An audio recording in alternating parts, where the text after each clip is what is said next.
Ir beigusies darba diena, un lielākā daļa rīdzinieku gluži kā centra bēdzes spēka vadīti steidzas prom uz kurieni, kurais 58 virzienos. Tik daudz apkaimju ir Rīgai. Katrai sava īpaša atmosfēra un vaipsti, kuri glabā Rīgas vēstures nospiedumus, atspoguļo cilvēku gaitas, viņu kopīgās rūpes un svētkus. Iesākumā viņš bija tīri tāds tehnokrātiski analītisks rīks mums, lai mums būtu informācija. Un tad mēs sapratām, ka aiz šiem nosaukumiem jau slēpjas katras teritorijas vēsture, iedzīvotāji, un arī eksperti mums norādīja, ka mums jāskatās uz to plašāk, mums jāsāk skatīties, vai tur var izveidoties kopienas, iedzīvotāju kaut kādas kustības. Tāpēc mēs arī tad uzsākām šo apkaimu kustību un apkaimu platformu sākām lietot jau plašākā lomā. Katrai Rīgas apkaimei ir savs atšķirīgs dzīves cikls un dienas režīms. Daudz apkaimi urbānajā ainavā atbalsojas pilsētas skaņas, bet citās sastopamas lauku dzīves ainas ar žūstošu veļu balkonos, omulīgām sarunām pakalmos uz soliņiem un uz palodzēm dīkstošiem sīpollokiem. Rīga veidojās pateicoties tam, ka tā okupēja teritorijas, kas tai bija apkārt, gadu no gada, gadsimtu no gadsimta, līdz pat 1979. gadam auga pilsētas robežas.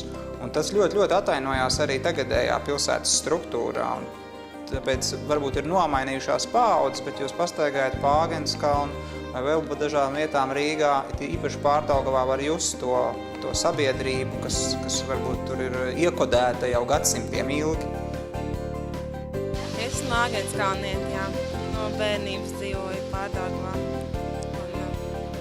Un Āgenskalns man ļoti patīk kā vieta, tāda senatnīga. Mēs pašlaik stāvam arī tādā vietā, kur ir pirms vismaz 100 gadiem bija tieši tāda pat apbūve kā tagad. Tā ir vieta ar vēsturi. Rīgas apkaimes ir kā apstākļi, kā senāki un jaunāki rīdzinieku stāsti un dzīves telpu nereti spēj savienot kopējs pagalms. Jau 2. gadu lielās talkas ietvaros sadarbībā ar Rīga 2014 notiek pagalmu labiekārtošanas projekts, kurā aktīvi piedalās iedzīvotāji. Kad nāca šī pagalma labiekārtošanas kustība, tad mēs ar lielu prieku to pieņēmām. Jo, Maskaras Forštata pati pa sevi jau ir nosaukums. un cilvēki ar lielu prieku nāca pagalmā un visu palīdzēja labiekārtot. Un cilvēki, man liekas, ir izslāpuši pēc šādas kopā darbošanās. Jo, var jau gaidīt, kad kaut ko mums izdarīs varas iestādes un kaut ko, bet tas nebūs tas, ko vēlās taisni paši iedzīvotāji.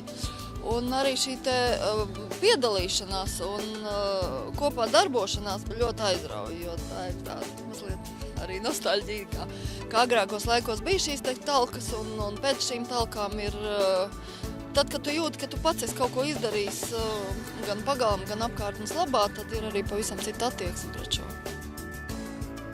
Bišumuiža, Āniņmuiža, Mīlgrāvis, Mežciems, Baloži, Saulīši, Čiekurkalns. Gleznainie skanīgie Rīgas apkaimi nosaukumi aicina chronoloģiju vēstures un politisko peripētiju labirintos, lai atklātu vēl neizzinātus noslēpumus, kurus pētot var atrast līdz šim vēl neiepazītu Rīgu un satikt rīdziniekus.